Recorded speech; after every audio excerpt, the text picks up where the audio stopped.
Shape of Water. The Shape of Water concerns a mute custodian, Sally Hawkins, who falls in love with a fishman played by Doug Jones. It's a love story that borrows from some of the greatest Universal horror films, and it could be that influence gave director Guillermo del Toro the idea to make the fishman look so gross. His whole body basically requires a trypophobia trigger warning. Hellraiser.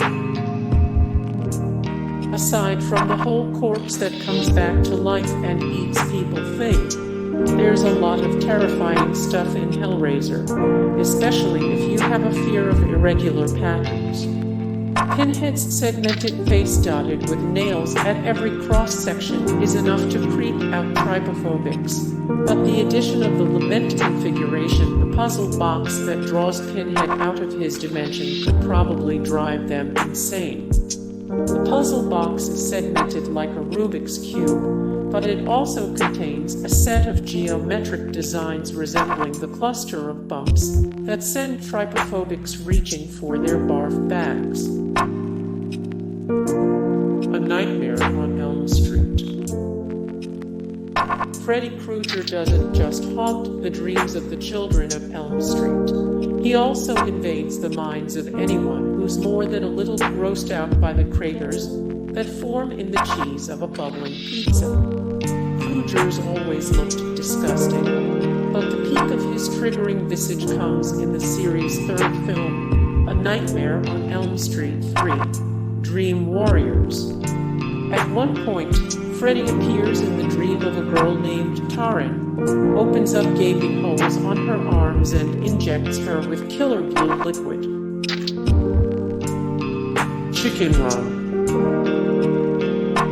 According to Redditor /u/among the PLS, the character design in Chicken Run was enough to turn them off stop-motion claymation forever. The tight cluster of feathers on each character looks almost exactly like the skin of a strawberry, a naturally occurring trigger of trypophobia. Suicide Squad. The last place you'd expect to see a set of triggering, oozing holes is in a DC Comics team-up film. Enter Suicide Squad, a movie about Gotham's worst villains coming together to stop June Moon, a woman who's been possessed by a witch. The most triggering thing in the movie is the face of Killer Croc, a character who was basically designed to make trypophobics barf. Kuso. Kuso is easily the grossest movie ever made. Even if you aren't a trypophobic, there's something in the movie that's going to make you rethink what you eat for dinner. The wild collection of circular pockmarks on the faces of every character feels scientifically designed to ward off trypophobics. If you have a fear of holes or bumps, you'll want to steer clear of this film. Coneheads. Coneheads, the 1993 film based on a sketch that first appeared in Season 2 of Saturday Night Live, doesn't exactly seem like the kind of movie that would send trypophobics running for the door. That's exactly why it's so dangerous. Early on in the film, Dan Aykroyd's character, Belder, attempts to anglicize himself by getting all of his teeth capped.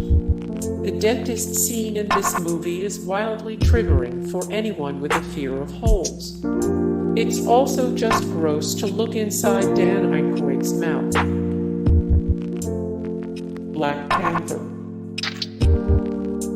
Black Panther may be one of the most important films of the 21st century, but you should probably sit out the viewing experience if you suffer from trypophobia.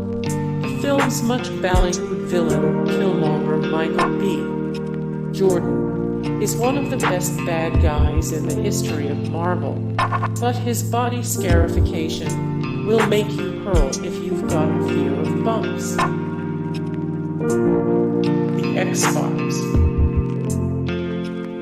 the Season 4 premiere of The X-Files, Arent, trypophobics are treated to a series of visuals certain to disturb them. Towards the beginning of the episode, a body is discovered that's been ravaged by these stings. The man lies on the side of the road covered in sores, bumps, and writhing bees. It's mega gross. Near the end of the episode, Mulder David Duchovny is actually chased through a honeycomb, which seems like a bit of a slap in the face to any trypophobics who made it through the first 30 minutes. American Horror Story Cult. American Horror Story Cult. The Stuff. The Stuff. Ninja Scroll. Ninja Scroll. Hey guys, thank you so much for the support and like and comment down below, and also thank you so much for watching, and I look forward to seeing you in the next video. Then take care. Bye.